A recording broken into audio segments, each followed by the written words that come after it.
So, 7 years making your latest. It's just out, isn't it? The Alien Perspective.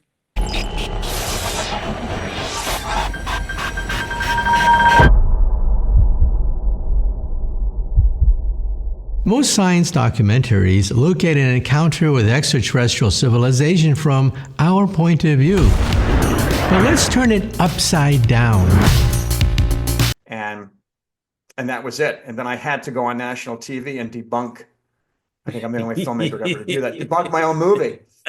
But it just kept going from there, dude. I feel like Forrest Gump being dragged through this, and it was the gift that kept on giving, and the disclosure, wish fulfillment. That's all controlled. This is the one thing that I believe, that I feel almost certain about, is that it's not controlled by the government, it's controlled by them. When I've asked them and I've said to them in the room, if you guys could wave a magic wand and you never would have been abducted, none of this would have happened. Everyone else had their hand up saying, I would continue doing this. There's something, it's like communing with, a God, this higher intelligence. The following is a conversation with Dean Alioto. Now, just before I get onto that, I want to give a quick shout out to my good friend, Andy Soriano, brother from another mother, just an awesome guy. And thank you for the introduction to Dean. And just between us, Andy, Monroe Institute 2025, let's do it.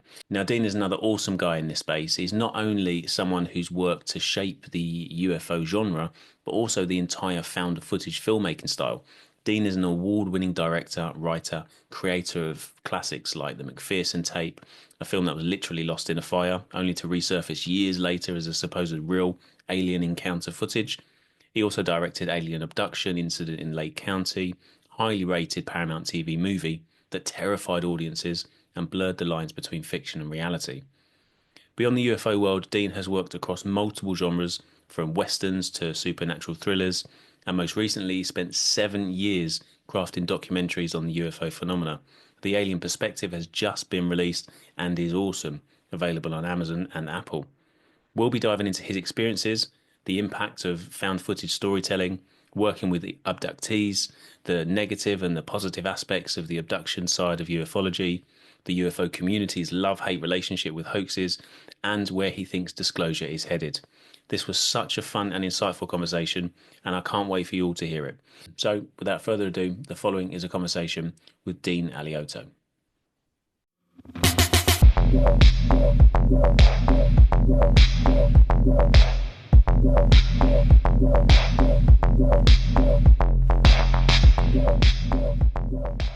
Dean, thanks so much for joining me. I really do appreciate your time. And if it's okay, I always like to get a bit of an idea of where people's interest first kind of peaked in the subject. If you've ever been able to sort of trace it back, if there's a specific time or a thing that's captured your imagination. Sure. As you may know, I was part of the government program where they take young filmmakers and they take them back in time on Mars. And no, I'm still working on that story. That would have been a really good scoop. If we Yeah, can just continue with that, that'd be fine. I'll put it out. Filmmaker, Mars visit. Okay. yeah, and I want to be called Admiral. So please refer to Admiral going forward. Thank you. Um, it was more subtle than that. When I was I've mentioned this before, but I'm a product of parents of a divorce. And as a kid, 7-year-old kid, I just remember looking at my apartment window at the stars. And this is in Sacramento. We're kind of out in the sticks. And it was just so amazing and vast that even as a kid, I thought, all right, well, there's going to be other life out there.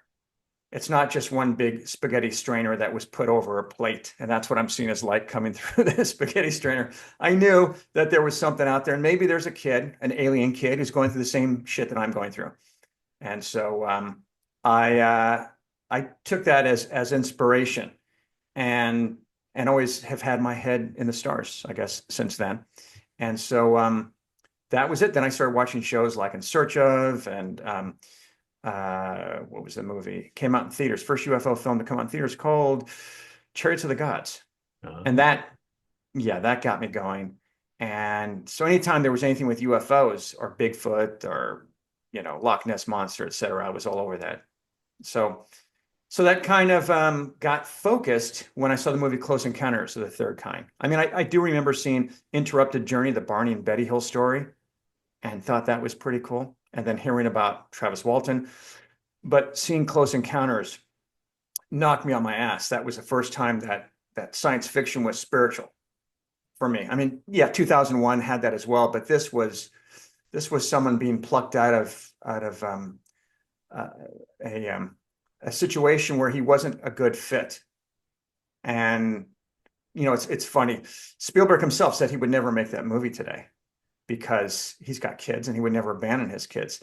But I kind of side with Dreyfuss on this, where he said, no, look at the railroad station crossing where he gets hit with this light and is implanted with this insatiable drive, this obsession that he could not control. Imagine having compulsive disorder, and yours is that you've got to build in your living room Devil's Tower. He couldn't control it any more than someone who's doing heroin. You can walk up and say, stop that. So I cut him a break with that. And also she left him, and we don't know how long he was gone for. I mean, look at Barry. Little Barry takes off and he's gone, and comes back a few days later. So who knows? In fact, the last time I had COVID, I wrote a sequel to Close Encounters of the Third Kind called imaginatively Close Encounters of the Fourth Kind. And I addressed all of that. So it was a real kind of fanboy thing that I needed to exercise, and became this nice homecoming between the father and the eldest son. All I can tell you about that is the opening scene was really fun, which is, can I tell you this? Yeah. It's a scoop. Yeah, absolutely. So the opening scene is we're moving through this fog, really dense haze, and we see this girder structure above us, almost sweating, perspiring, and we're moving along, and we start to hear this kind of as we're getting closer and closer to something. We're barely able to make something out, and what we see is we realize that we're actually upside down, and we're heading along the girders of the Eiffel Tower. And as we get down to the bottom, we start to see someone is spray painting something on the cement foundation, concrete foundation of one of the tripod legs, if you will, of Eiffel Tower. And we get closer, and all of a sudden, he's hit with a light, and he takes off. And two of they look like paratroopers, cops in France look like that. Run up, a couple of them give chase, a couple of them stay behind, and they look over at what was being done. And one of them says to the other one, and we see the subtitle, he goes, holy shit, do you know who that was? And they go, no. He goes, that's Banksy. And so the camera moves between them, and we see what Banksy was drawing, and he was drawing Devil's Tower, obviously. So that's how it opens. That's the thing I'm most proud of. Yeah, you should, yeah, do it. I mean, I know you're busy. I can see that you've been busy, but sounds great. Sounds great. Between that and the 7 years I spent doing these documentaries. Yeah, sure. Yeah, I mean, that's a long time. Let's jump into your filmmaking then. So before we come to that, what got you into filmmaking? How did you, because I could talk about, I mean, I'm so passionate about film and music. I love it. And I could have I genuinely want to just start a whole new podcast just talking about film and music. But I know that like a lot of people come because of the UFO UAP subject. So I'm cautious just to throw a little bit in there, but I could talk all day about it. What got you into that, and how did you decide that was going to be a career for you? When I went to a sneak peek of this film, and the opening shot was in space, and I see the undercarriage of this craft, and it's going on for days and days and days. And before I got into the theater, the ushers were wearing these buttons that said, "May the force be with you." And so I had no idea. So Star Wars, man, that was my gateway. I saw that movie 4 times in the theaters just so I could take in the story, because the visuals were so amazing. And it's the simplest story of all. Rescue the princess, destroy the bad guys, habitat. Yeah. And so that was it, the mechanics of it, how they created it, that sent me down a rabbit hole that I became obsessed with special effects. So that, and my father used to take me to films that were, like R-rated thrillers, cop stuff. He didn't discern between, oh, maybe this might not be good for him. So I grew up in the 70s, right? And so for the longest time, I hated all films that were handheld because it reminded me of these scary films, seeing Dirty Harry, French Connection, etc. And then now I love handheld. But anyway, it was the mechanics. It was because I was also a magician as a kid and an escape artist. And so there was magic to the special effects. And so movie magic, as we call it. And so that got me in. And then when I saw E.T., I came home and told my mother, wow, I'm the effed up middle child who dreams of aliens. You're like the single mother raising three boys. I'm living this life. And instead of making it this depressing thing, it was this celebratory thing that transcended their, station in life, their struggles, and gave it magic. And I thought, this is the most powerful medium ever. And so I told my mother, I came home, I go, I'm a filmmaker. And so from that point on, that's what I've been, pursuing. How old did you say roughly when you made How that? old was I? Yeah, roughly. Well, if you know exactly. 16 or 17, I Wow. want to say, when I saw it in Yeah, yeah. theaters. And it's funny because again, I had gone to a sneak peek of that. So I knew nothing about it as well. I'm from the Bay Area, and so um, yeah, so I was removed enough, Bay Area meaning San Francisco. I was removed enough from LA where it wasn't, even though it's only a 45-minute flight, Mhm. like James Cameron said when he was in Orange County, might as well be back in Canada because unless you're, you know, there, you're not part of the business. Yeah. So yeah, so yeah, that was it. That's what got me into it is to take what's in my brain, what I want to see, and put it on the screen and show you. That's why I'm here. Yeah. I have this weird thing, and I wish I was able to sort of retain it, but like I'll be walking or driving or doing something, shopping, and just in my head I'll just play something out. I think that would be a great scene in a film, and I sort of just imagine it. It must be so amazing having these kind of ideas and bringing them to life. Just, I mean, it's yeah, it's incredible. And just really quickly, I mean, you sort of mentioned when you were younger and that feeling of just amazement and excitement. I had that when I was very naughty when I was a kid. I used to take days off school, let's say take days off, where I used to give a note to my teacher with some fake excuse that I used to write, pretending to be my parent, and I would go to the cinema with my sort of lunch money. And back then, I mean, I'm 42, but I'm sure they wouldn't do it now. But back then, they would just let me into the cinema, just this young kind of, I don't know, 12, 13-year-old kid without a parent during school time and just go into and just watch different films. I loved it. I just got lost in it and, a whole different world. Incredible I stuff. have no problem with you breaking the law like that. Zero problems with that. Isn't it funny? Did you ever do this? Did you ever go to the movies and you start in the morning and then you just stay and you watch the Yeah. movie over and Yeah. over? Do kids Yeah. still do that? I don't know if they do, but I did. I would the whole day. I would bunk off in the morning. That's what we called it here, bunking off. And that's it. At the end of the day, I would just go home. How was school? Yeah, it was good. Yeah, learned a lot. Yeah. I mean, I did learn a lot, but not what I was supposed to be No, learning. from school. Yeah. Yeah. I remember doing that with a Chuck Norris film. I remember seeing it 4 times in one day. Yeah.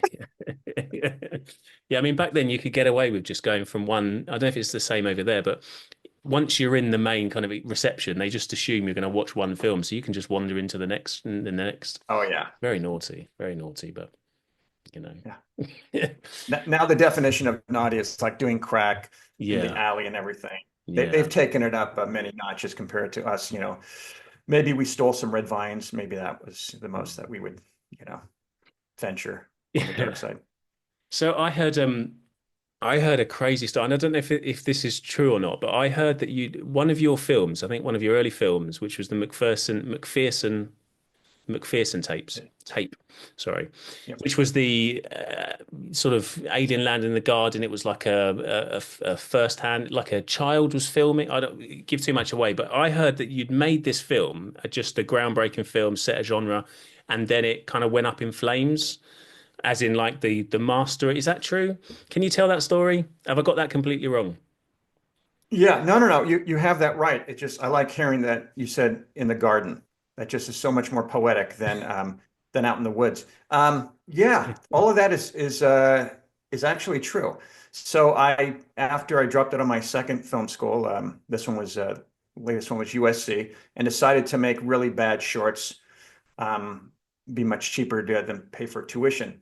And so I knew that I would be turning 25 in a couple of years, and I started to panic because all of my idols, Spielberg, Scorsese, everyone had made their first film by 25, and I didn't have a pot to piss in, and a fellow schoolmate of mine at a high school, he said, "Look, I got $6,500 that I'll give you to make a movie." And I kind of jokingly said, "The only thing I can do with that is a home video, dude." And I'd been shooting wedding videos, so I knew what that looked like. And then I was at the same time reading Communion. And so when I finished Whitley Strieber's book, I went, "This is more terrifying than any Stephen King novel I've ever read." As a filmmaker, how would I show this? How would I insert the audience into this experience in the most visceral way? And came up with the idea of what became 10 years later the found footage film. And so it was a 6-year-old's home video camera that he had just gotten. His father passed away, and so single parent, that's a theme. And his brothers and his niece and everything, and they go to celebrate his niece's 5-year birthday party in this house out in the woods. Hold on. Oh, it's working. Forget it. Oh, swear to God, you're gonna break your neck with that thing. I'm gonna break your neck with that thing. Holy shit, you're right. What the hell was that?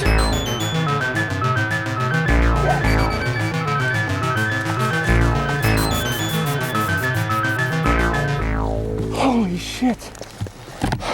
What the hell is that? He's got him! He shot one of them dead. It's right outside there. Are you sure it's not back there? It's not back there. I just took a look in there. Get out! But I didn't want to learn how. And so the shit hits the fan, and it's camera's recording, capturing all this stuff. And so we made this, and I remember trying to get it distributed, and I had this one woman yell at me to get out of her office. She was a distributor, and she said, "Don't ever come here unless you have a real film. Get your ass up out of that chair and get out of my office." And so that was the first reaction that I had to it, including the casting director of our film. She watched it and said, "This is god awful. You know, people talking over each other, 20-minute takes. Some of the movie is super dark. Just everything that is the trope of a found footage film, I was eviscerated for." And so I thought, well, that's it. And we had our premiere in San Francisco at this theater, and Jacques Vallée was there, Wow. fellow San Franciscan. He was there, and we went to dinner after, and I kept asking him about UFOs, and he's like, "Can we talk about filmmaking?" I'm like, "Yeah, but you're the guy." All right.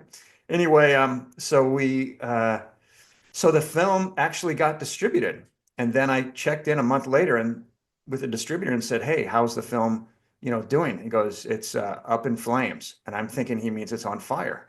And I go, "Right on. How many units did we sell?" And he goes, No. Listen to me, Dean. Our warehouse went up in flames. And so if that was your master, that's gone, and all the artwork is gone." And I thought, wow, well, that's the film god saying, nice job, kid, move on. And so that's exactly what I did. And then 5 years later, the call came that kind of changed everything. Which was someone had got a mom and pop video screener, VHS screener, and they edited off the credits and injected into the UFO community. And for 5 years, it was believed to be real, and ends up at the International UFO Congress Convention, where Don Ware, Lieutenant Colonel, 40 years Air Force intelligence experience, claimed it was authentic. And that was it. And then I had to go on national TV and debunk. I think I'm the only filmmaker ever to do that. Debunk my own movie. But it just kept going from there, dude. I feel like Forrest Gump being dragged through this, and it was a gift that kept on giving. And I ended up doing a remake for UPN, their first TV movie called Alien Abduction, Incident Lake County, which was done 10 years later. And that was still a year and a half before Blair Witch came out. And I took grief for that. We all got fired when we came back with the footage. So it was like disrespected beyond belief. And so the big joke with my family is, yeah, Dean makes things that don't ripen for 10 or 20 years. It's just how he does. Yeah, but this, I mean, this is genuinely, it was a new genre, wasn't it? I mean, this is the found footage sort of genre where this is like, what, 10 years before the Blair Witch Project? And, Yeah, that's, 1989. yeah, I mean, that's a big deal. I think you sound like you're downplaying it a little bit. This is like a huge, big deal. And the fact that you managed to convince, not intentionally, obviously, but you No, managed to yeah. convince an entire community that this is a genuine film. That's amazing. Well, it's I wish I was that clever. That's where I kind of go. It's, whether it's the film gods or the aliens controlling the narrative here, but it is it is nice to look back and go, wow, I was able to add something to the a new narrative in filmmaking. That's pretty cool. But I'm now all about taking that and taking what I've learned through when I went in 2018. I went for the 20th something anniversary of the movie, went back to the International UFO Congress Convention. And then that's where, kind of the next latest chapter in my life happened and sent me into a rabbit hole for the past 7 years, making 4 UFO documentaries that I thought I would never, ever make. Because I usually do independent films and directing TV. And this kind of grabbed me and said, no, we're not done with you yet. Yeah. So just shut up and buckle up and grab some popcorn, you little shit. What do you make of I mean, because there's that horror sort of appeal, that scared thing that after I talk to a lot of people about this sort of positive and negative side of UFOlogy and abductions, especially in the sort of abduction subject. And there's some people that are so strong on, look, it's even if it doesn't appear a positive experience at the time, later in life, it leads to sort of positivity. And then there's this sort of other side, which is like, no, this is, taking people in their sleep, and this is, probing and inserting and kidnapping, essentially, and all of these really negative sides to it as well. And I always find this real strange balance of positive and negative in the subject. And it's pretty scary, some of your stuff. What's your take on when you're looking at sort of putting a story down to create this film or create a sort of realistic kind of film? How do you feel about it? I mean, is there like a sort of a message in there? What are you thinking when you're trying to sort of tell the story? I have an idea that plops into my head, and I suspect that tons of people simultaneously get the same idea. And because I do believe in muses wherever they come from, and so I feel like I've got to move fast, or someone else is going to do that. Sometimes it's an idea that isn't that great, and so hopefully it runs itself into the ground. But other times you go, oh my God, this is special. This is something that I have to do, and hopefully I don't screw it up.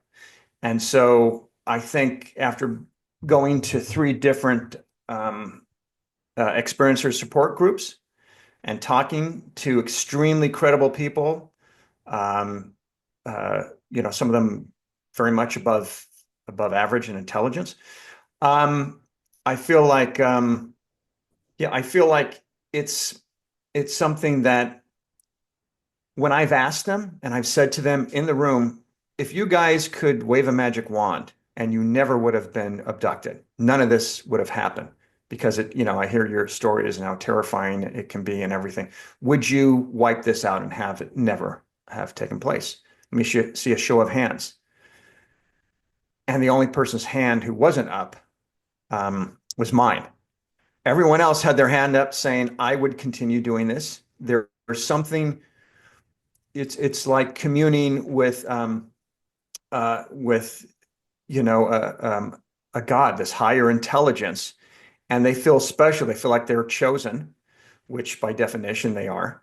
And so I think that what they're getting out of it outweighs the terror. But here's the thing that people keep forgetting, and I have a whole thing that I kind of talk about when it comes to disclosure. We are animals. We are animals, man. We're not these beings. These beings have either genetically modified that aspect, those instincts that we needed to keep us alive for, hundreds of thousands, millions of years. We still have that, which is why we're so at odds with each other. So, if I'm coming to our planet and I'm from another planet that's worked their shit out, I'm going to kind of try to stick to the prime directive, right? But at the same time, I'm going to tag this bear. I'm going to knock it out. I'm going to make sure I can't get hurt. And I'm going to do what I need to do. And, and that's a whole other discussion, which is, are they doing this for us or for them? I think it's a mutual thing myself, the more that I've learned over the past decade on this. Yeah, interesting. So 7 years making your latest, it's just out, isn't it? The Alien Perspective? Yeah, the Alien Perspective. So it was supposed to be a 9-month long film project that I was going to do, documentary, and shoot it really nice. And then 15 interviews, and that would be it. And then it became a 4-part limited series, 66 interviews, 4 countries. And 7 years later, I've got now 4 documentaries. There's the Alien Perspective, which is the first one to drop.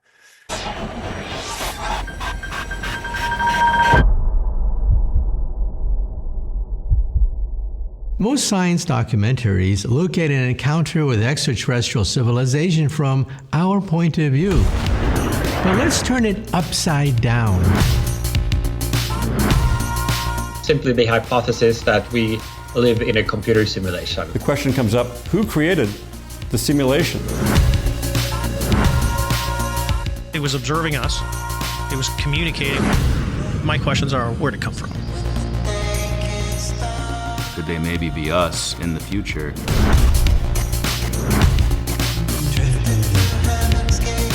We cannot assume that they're just 100 years more advanced than us. If aliens are intelligent, they're also curious. Here we are, we come in peace. The front page of the New York Times was a big deal. I don't know whether there are other countries that would like to get their hands on this. What are the next steps that NASA is going to do? What are the next steps that the community is going to do? This is stuff that belongs to humanity.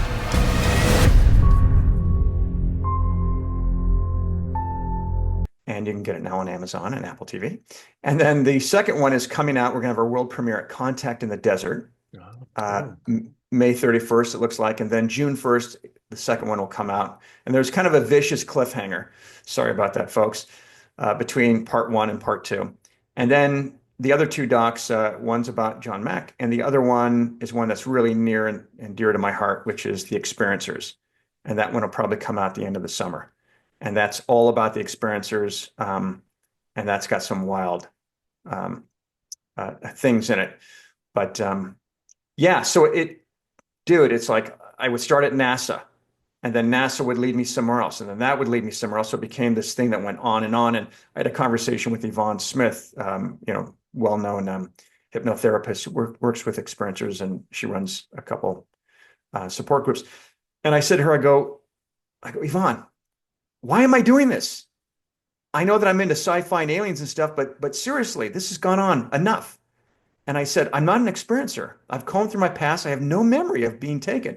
And she laughed at me and said, Dean, they don't have to knock on your door to get to you, which kind of freaked the shit out of me.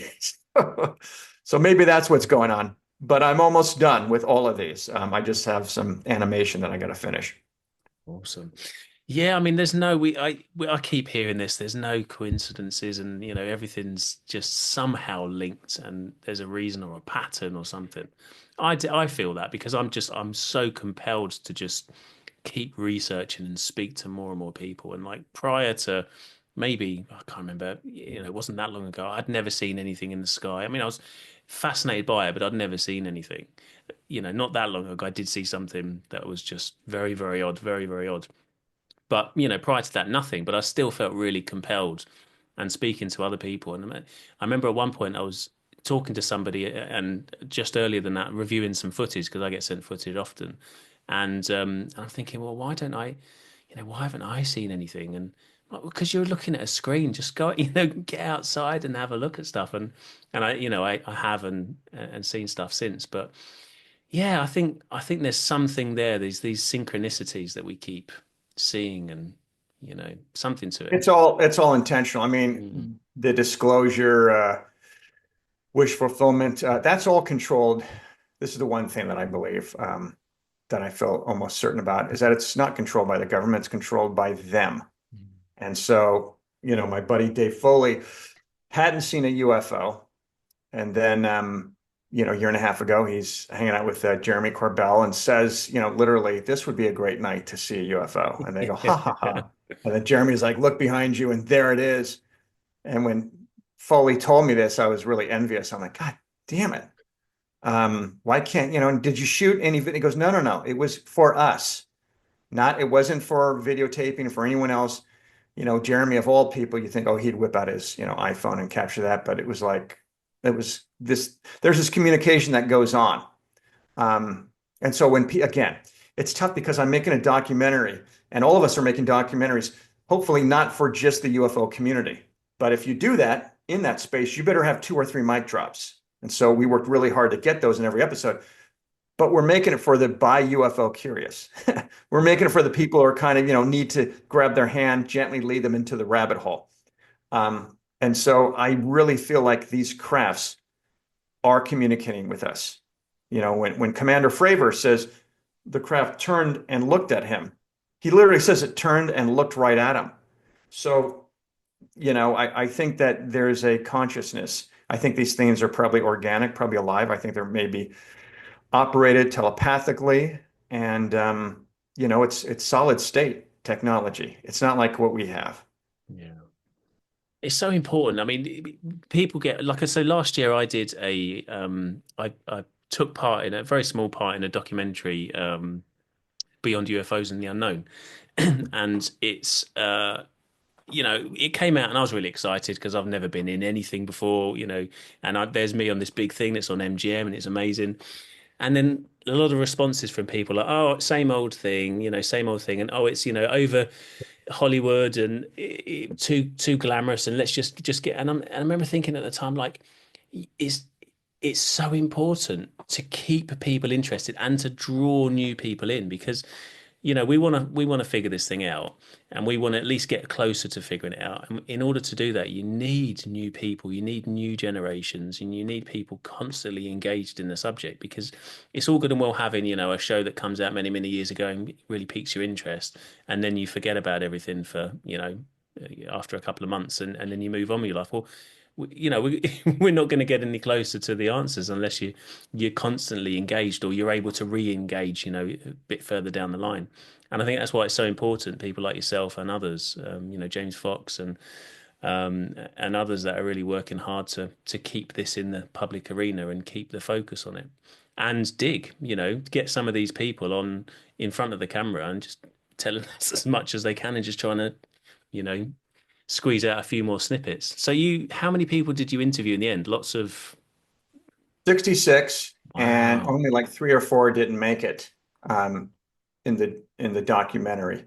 There might be some people that are in just for a second, a soundbite, but you get that. I mean, the reviews on my thing when the trailer dropped was great, more talking heads, and I'm kind of like, do you want talking mushrooms? Do you want talking grays? They want grays and I'd like that. Yeah. Anything I mean, my short of thing's called grays the and alien craft. perspective, and they're like, well, this will only be the human's perspective. And I'm like, okay, we might be a little too literal here. It's looking at it with minds that are like, Dr. Michio Kaku and the guy who created the simulation reality hypothesis, Dr. Nick Bostrom, the greatest minds on earth, looking at this as a hypothetical. I think we're going to get pretty close as far as what we can take in. But yeah, you're going to get those haters and stuff. And the thing that I just chuckle at as I go, yeah, but you're still going to rent it and you're still going to purchase it. So just be patient. And, these things are coming out. Yeah, there's a bunch of them because it's interesting. And hopefully each of them have something, unique to tell. Yeah. Yeah.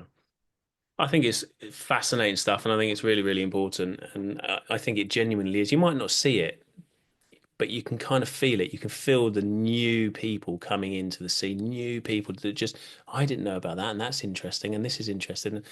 I think when you get into this sort of UFO community, so to speak, you get very short-sighted, I think, and you think, well, everybody thinks the way that I do. Like, there's some people that have never thought about this before at all, ever, and now they are. Now they are because of this thing that they've seen or that thing that they've seen, and that could be a key piece. It could be somebody that works at some lab somewhere that's never, hang on a minute, that might be something really, really useful, and it build on it and think, actually, I'm part of some compartmentalized, operation where we're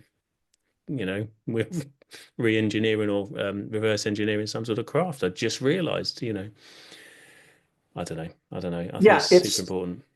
It's weird because it's kind of like people love to snipe, and if they don't believe, what you believe, then they should be rounded up and dealt with accordingly. No, it's a menu, man. You can find something on the menu that you like or you don't like. But here's the thing. I know that a lot of people will take great umbrage when you see some new face who's got a new podcast and you go, really? How old are you? And you just started doing this? And I always hearken to this. There's a great story. I don't know if this is real or not, but there's this great story about this semi truck, and it gets stuck in a tunnel. And all these guys around are trying to figure out how to get this truck through. And can we take off the top infrastructure? Can we do this and this? And a little girl in a school bus says, why don't they just take some air out of the tires? And they do that, and it lowers it and it goes right through. It's the perspective, man, of how you're looking at it. We need new perspectives, because for the longest time, it's always been flying saucers, this and that. And then I would say that someone who came through and really moved the needle into looking at other things was obviously Jacques Vallée and dimensions, which for the longest time, I'm like, they're coming from another dimension. That makes sense. And then now I kind of park it with the extraterrestrial theory, Michael Masters, that they're from the future. There's more evidence to support that actually than anything, but I think it's all of the above. And so I'm open to new theories and stuff. That's where things change. And so, even if I believe in one thing, I'm going to entertain other ideas, because, the number one rule is no one knows everything. It's, come on. Yeah. And it's such an interesting community that we're sort of part of, and I know the community is getting bigger and bigger, and everyone's got opinions, and there's a bit of infighting, especially on like X and places like that. But generally speaking, this sort of community that I'm fairly new to is just amazing. We're so supportive, and everyone is on the same side, and generally speaking, they completely keep politics out of things, and you can have people completely different ends of the spectrum. Just it's a cause that we're all interested in. Who doesn't want to know the meaning of life, or what's out there in the universe, and what comes after death, and all that sort of, all these unanswered questions that bring people together, because we all want to know the answers to these things. And it's wonderful, like just the connections as well, and being able to, a friend Andy, awesome guy, and you mentioned Dave Foley. I interviewed Dave, and he told me the story as well about him and Jeremy Corbell.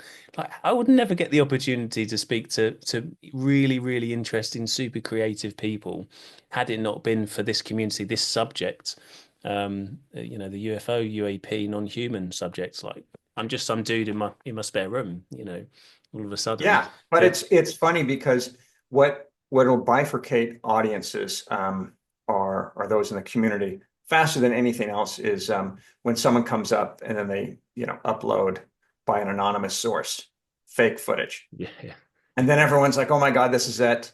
The other thing that separates causes the major disruption is these UFO gurus who come out and say they have all the answers and all this stuff. Yeah. I'm very cautious of that. I'm like, again, it's a menu. Just take a look. Don't stay and have the same meal every single day, because then you're not going to expand your palate. So, look at other things. But, with technology being so good, it's really, tough to discern what is credible and what isn't. So everything needs to stay suspect. Everything needs to not have the jury out. We can fold it in and we can catalog it and go, okay, well, that's, and look at it as a piece of the bigger narrative. But, like the hearings, what are we hoping to get from these hearings? What's the next step? Because I'm always about what's down the hall from all of this. What's down the hall? And with the hearings, I like to joke until they drop an alien craft tailpipe on the desk at the hearings, we've gone as far as we can, I think, with regards to that. Yes, they have phenomenal footage, clear footage, and no one's going to look at that footage and be able to reverse engineer UFO government. So just, and other governments have footage like that too. So just release it. That would be nice. But, unless they've got like a dead alien hand or something like that, the people who are having disclosure are the people, it seems, that to a degree that are meant for that, and that are the experiencers. And so it's time for them to have a seat at the table. That's what I think is coming next, right? Do you agree with where we're at? I think so. I mean, I'm backwards and forwards all the time. I don't know. Like, I feel like we're going in a certain direction. I get an idea of it. Like, you've got a few more puzzle pieces, and you get this sort of, it's not so much information, but almost like a feeling. I get a feeling we're going in a direction, or a little signal from lots of different things seem to be lining up. You think, okay, this is where we're going. We're going towards crash retrieval, or we're going to get some first-hand witnesses coming in, or we're going to get some sort of sighting somewhere, or whatever it may be. Or we're going to get some things to come out where, we've got evidence that's trackable, that's repeatable, or whatever. And enough scientists come together, and it sort of starts to push people in the direction of, okay, there's enough scientists saying that this is real now, that it probably is real. And then, the broader sort of community can kind of go, okay, that's interesting, because now science is saying it's real. But then something else happens, and the very next day, or maybe 10 minutes later, my brain just goes, no, we're going over here now. We're not going over here. And I'm like, it's so confusing and frustrating. It's called UFO Tinder, my friend. You go on a date and you're going, this is the one. Yeah. Oh my God. We sneak away to the bathroom and we call our parents, or we call our brother or sister and go, oh my God, I've just met this amazing UFO truth. I'm going to marry this one. And then you go on and you start to see little ticks and stuff, and you go, oh no, again. Shit. Yeah. But we have to continue the dating app of UFOlogy. But it is tough because it's a roller coaster ride, right? Yeah. Yeah. And it's addictive. It really is. It draws you in. Yeah. Totally. Once you're in, you're hooked. I mean, don't get me wrong. There'll be periods, and I think we all probably experience it, where you get a little bit burnt out, and you have a little bit of a break, and then you sort of come back into it. But certainly for me, it's not very long before you're back into it, because it's something new. It is. I took almost a year off 2 years ago and made a movie, a dark comedy about a young, ambitious podcaster who debunks the supernatural. And it was this fun thing to do to kind of take the piss out of myself. And us, there was a period where I had filled in for a podcaster for a month, and he had heart surgery. And unfortunately, I was encouraged to get my own podcast going. And that sent me just down a painful path of, obsession. Getting the right logo, getting the right name. But I want to talk about films. I'm also a drummer, and so I want to talk, how do I get it? And, luckily my girlfriend pulled me out and said, this, babe, why are you doing this? Because it's going to be fun. It doesn't look fun. All right, you're right. And so I went ahead and made this thing, and it was really fun and kind of reset everything for me.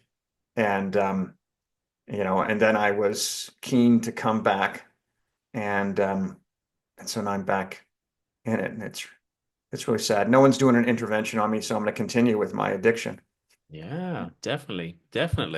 I saw the trailer for that. That was great. I won't give too much away. The last podcast? Yeah, that looks a lot of fun. Scary. A lot of fun. I love the way that was filmed. Yeah, incredible stuff. I mean, to be able to sort of do that as your passion, continue it on, and just, because I enjoy doing what I do, but this is part-time. I've got a normal day job, not internet related at all. And you're a drug dealer, right? That's your day job? Yeah, not a very good one. No, yeah, I'm too busy editing, podcasts or. Oh, you don't want any today? Okay, all right. All right, have a good one. You'll have to wait. I've got, DMs that go back 6 weeks. I'm really sorry. But yeah, so I mean, I love what I do. So it's got to be super. You've got to be super passionate, I think, to be able to continue on. And clearly, you've got that passion and the skill. What's next? What's coming next? I mean, obviously, you've got all these things coming out now, and obviously you're going to have to do some, I guess, promotion. I guess that's part of it, is to sort of talk about it and let people know about things. But have you got like another project that's coming after that? What's happening? So right now, we have an offer for the last podcast, the dark supernatural comedy, for a theatrical release. So we're working on negotiating all of that, and hopefully that'll come out later on. I have no idea, because these things, you never know. So it's getting that finished or out there, because the thing is, it used to be, if you can just make a movie, God, that'd be great. And then you make it and you're like, okay, if you can just get distributed, that'd be great. And it's like, well, if you could get it distributed and make money, that would be nice. And so it's, so I'm in the stages of getting the thing distributed. And then the other, all these docs coming out, I'm really, really proud of those more than this movie. Because it's been stuff that I've been nibbling on and noshing on and talking to others that we've been hashing, till 2 or 3 a.m. in the morning, and I get a chance to show it and say, let's look at these things from a completely different, even as an exercise, a different aspect and different realm. So when these are done, I do have, there's a couple possible documentaries that I might be doing, and I might be just focusing on one UFO case and really drill down on that. But I do have a new horror comedy script called An American Vampire in Scotland that I'm kind of keen to shoot. So if it is another UFO documentary, that may be the next thing that I do. If I can put my hand up as an extra, I'll be all the way at the back. I'm happy with that. Just if I can make it into a UFO film, that'd be amazing. I'd love that. Yeah. Yeah. A bit of self-promotion. Sorry. Yeah. Oh, okay. Duly noted. Always available for extra work. Awesome. Well, that sounds like fun and different. I like that. Yeah. Well, that's, I also had, I realized, I kept going, why do I keep working in this space? Part of that conversation I was having with Yvonne Smith. Why do I keep working in this space? And I realized that more than a third of my IP are UFOs. So if it's not that one, it might be this, one of my other, sci-fi, screenplays. I know that Spielberg he's calling it's being built as an event, a UFO event movie, which none of his films have ever been called beforehand, an event movie. Mm-hmm. So my girlfriend works at Universal corporate, and I keep saying, oh my God, if you get anything on that. Yeah. But she's really, really good about keeping the goodies under lock and key. So, maybe I get to go to a screening beforehand, something like that. She's not going to give up anything. I'm going to ask the aliens to come and hypnotize her or abduct her and get it out of her if she knows anything. But I'm really excited about that, because the thing is, when there's so much interest in a certain topic, especially when documentaries are made about it, it then translates and sparks the interest of filmmakers. So without these documentaries, without these testimonies, you're not going to get Close Encounters for sure. You're not going to get E.T. You're not going to get Arrival. You're not going to get all these great films, because they're always a precursor. So I think that's going to be coming, next, with regards to seeing more stuff on UFOs. I think it'll be a fictionalized version of what we already know seems to exist. Yeah. Yeah, wow. I was excited about that when I heard that Spielberg getting involved, and I think Jerry Bruckheimer, I don't know if he's got his own disclosure-related thing. Yeah, I'm a little bummed about that, because it's very similar to something that I've been quietly working on. But hey, there's room for everyone. But yeah, everyone's throwing their hat into it. Leslie Kean has something that Warner Brothers has been developing for a while. I think it's the story of the whole New York Times article, coming out. So, hopefully that'll happen.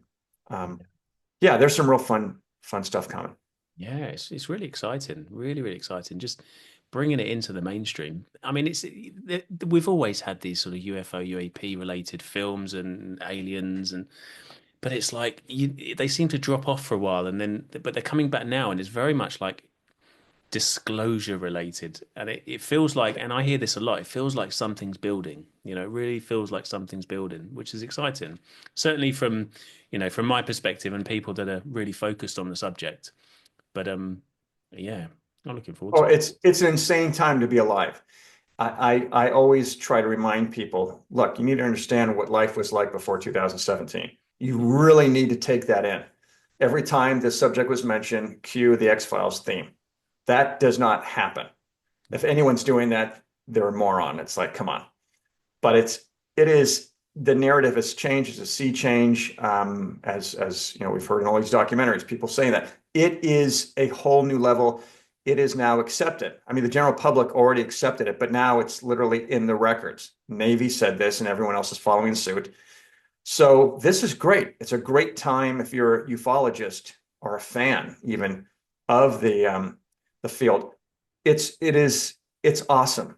Does anything need to come beyond that? Yeah, that would be great. It does feel like it's building up to something, but again, you have to ask the hard questions, and I'm going to ask those. I'm sorry, but if they're going to come, what are they going to do? I was at Shag Harbor, and the question was posed to all of us speakers at the end of it about disclosure. When it's coming, when are they going to come, and when are we going to see that? And the government this and that, and I said, we're not even a type 1 species. In order to meet someone from another planet, you kind of need to cross the bridge midway. And I don't even know that we have a foot on the bridge with how advanced they are. So my concern is that any technology they give us is going to be perverted and weaponized. So how do we give it to one nation and not the others? No, that's not cool because administrations change, as we all know. And so who knows? And then if they clean up our environment, which that would be great, but it's like a parent coming in and cleaning the bedroom. We got to do that ourselves, man. Yes, I'd like an alien casserole recipe. I'm sure it'd be really good.